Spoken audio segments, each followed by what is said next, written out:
warahmatullahi wabarakatuh. Perkenalkan, nama saya Meliana, NIM 85675799. Pokjar Marga Telang UPBJ Palembang, mahasiswa Universitas Terbuka. Adapun dosen pembimbing saya ialah Bapak Dr. Andes Niskon MSI selaku dosen bimbing Pratikum IPA di SD. Baiklah, langsung saja di sini saya akan melakukan praktek pratikum ialah jenis dan bentuk gelombang. Nah, di sini jenis dan bentuk gelombang dibagi menjadi 3 bagian.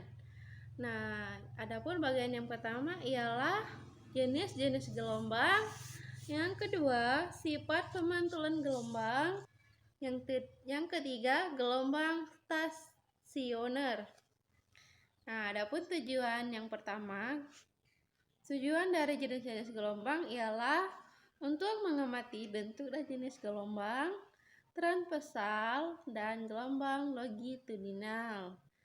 Dasar teori ialah gelombang adalah getaran yang merambat. Setiap titik yang dilalui gelombang terjadi getaran dan getaran tersebut berupa fasenya, sehingga tampak sebagai getaran yang merambat. Gelombang adalah getaran yang merambat dalam suatu medium. Dalam peristiwa perambatan gelombang, yang merambat hanyalah getarannya atau usikannya, sedangkan mediumnya atau zat perantaranya tetap.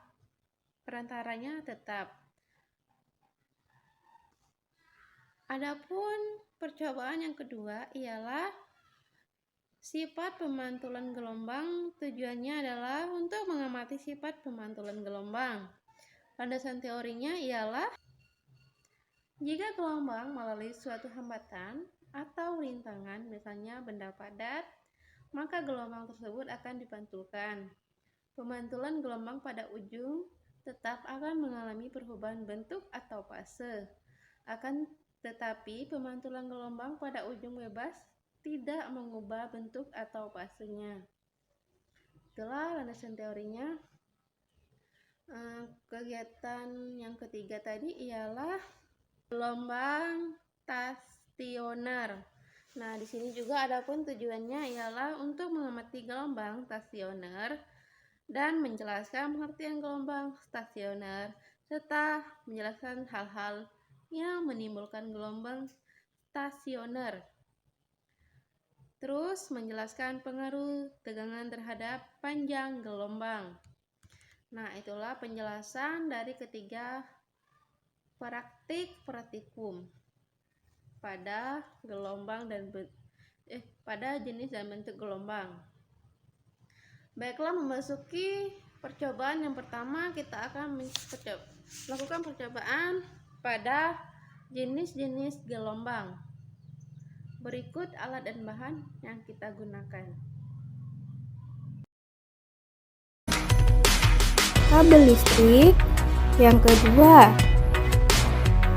selinki, yang ketiga karet gelang, dan yang terakhir benang kasur. Langkah awal dalam praktikum ini yaitu ambillah selingki dan letakkan di atas lantai yang licin. Pada salah satu ujung selingki kita ikat pada tiang atau dipegang oleh teman kita. Sedangkan ujung selingki yang lain kita pegang sendiri. Kemudian usikkan atau goyangkan ujung selingki yang kita pegang ke kanan dan ke kiri dengan cepat, sambil kita amati arah getar dan arah rambat gelombangnya. Dapat dilihat, gelombang yang terjadi pada selingki ini disebut gelombang transversal. Selanjutnya, ikatkanlah karet gelang di tengah-tengah selingki seperti pada video. Lalu, jika sudah selesai, getarkanlah atau usik kembali selingki dari salah satu ujungnya. Kita amati karet gelangnya. Nah, di sini dapat dilihat setelah selingki diusik, karet gelang berpindah sedikit demi sedikit ke arah asal getarannya. Selanjutnya, mari kita ulangi sekali lagi percobaan tadi dengan mengganti selingki dengan kabel listrik. Mari kita amati. Dapat dilihat ternyata gelombang yang terbentuk pada kabel listrik sama dengan gelombang yang terbentuk pada selingki yang diusik ke kanan dan ke kiri tadi, yaitu terdapat gelombang transversal. Percobaan selanjutnya sama seperti tahap awal tadi, yakni ambil lagi selingki dan letakkan di atas lantai yang licin. Lalu ikat atau pegang salah satu ujung dengan bantuan teman dan pegang ujung yang lainnya sendiri. Kemudian usik atau goyangkan selingki ke depan dan ke belakang dengan cepat. Sambil kita amati arah getaran dan arah rambat gelombangnya. Dapat dilihat gelombang yang terjadi pada selingki ini disebut gelombang longitudinal.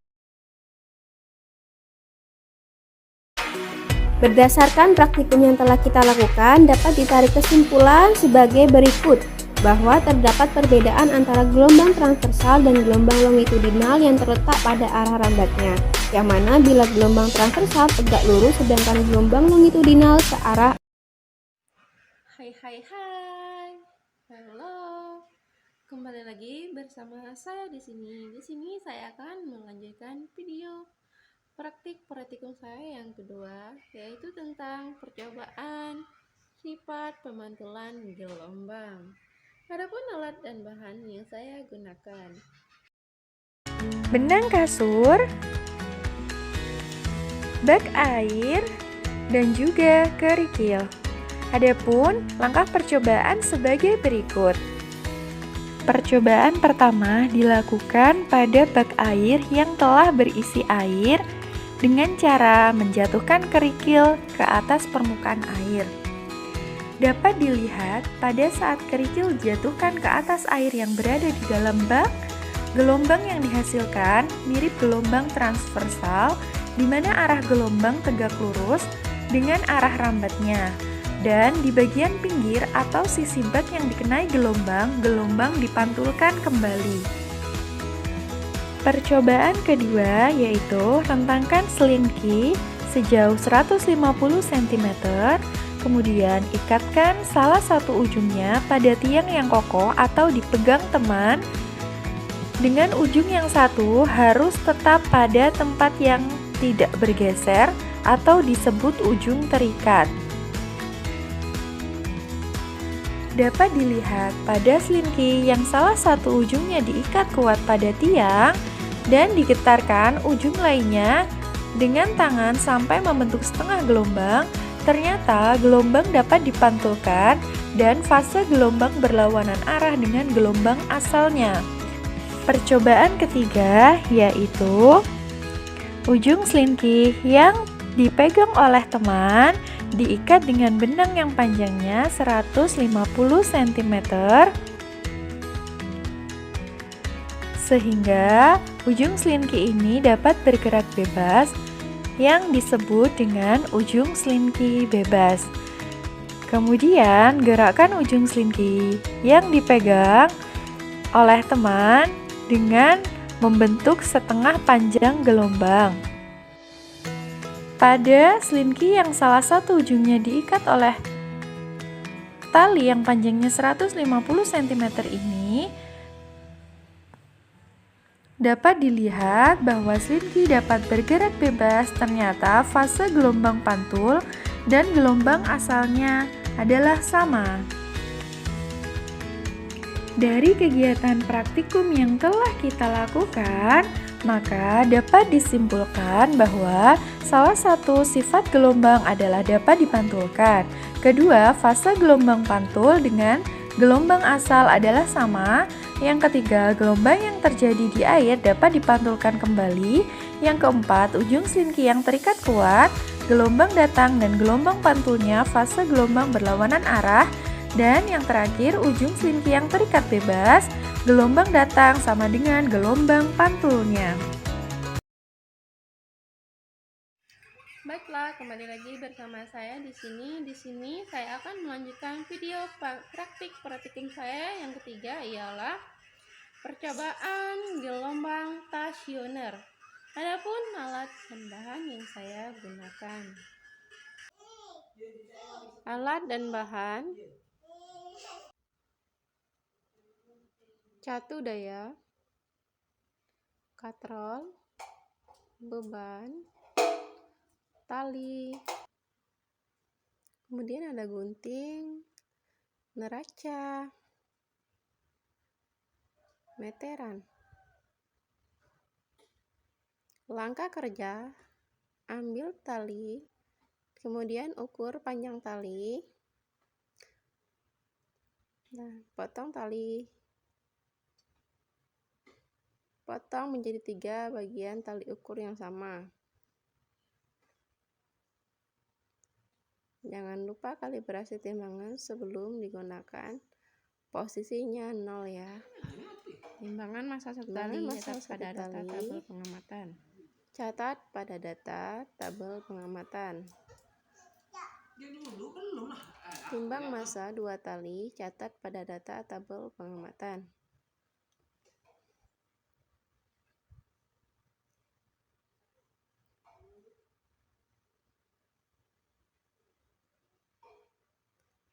Timbang massa 3 tali, catat pada data tabel pengamatan.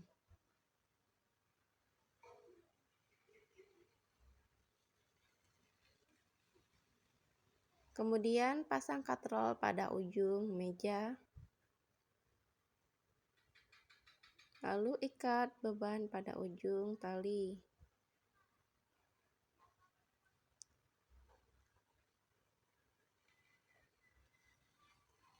Kemudian gantungkan beban pada katrol. Hubungkan tali pada vibrator dengan cara mengikat.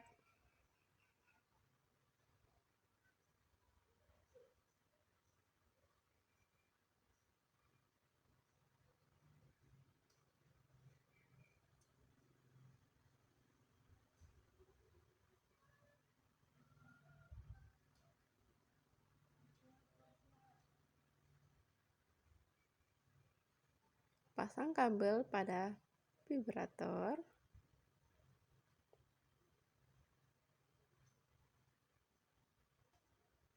Kemudian hubungkan dengan catu daya.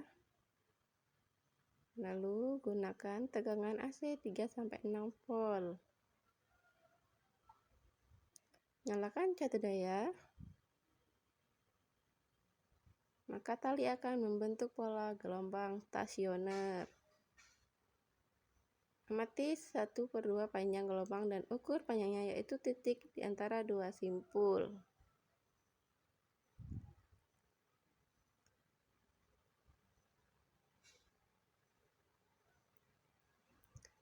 Kemudian amati dan ukur 1/2 lambda, masukkan pada data hasil pengamatan, tulis lambdanya.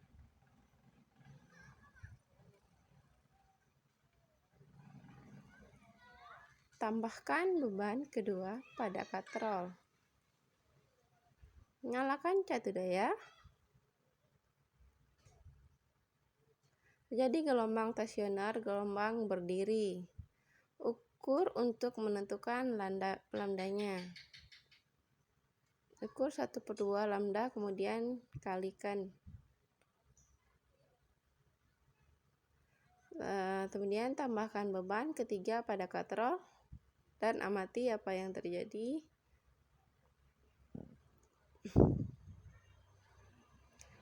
Kemudian ukur lagi panjang gelombangnya, catat lambda pada tabel data pengamatan.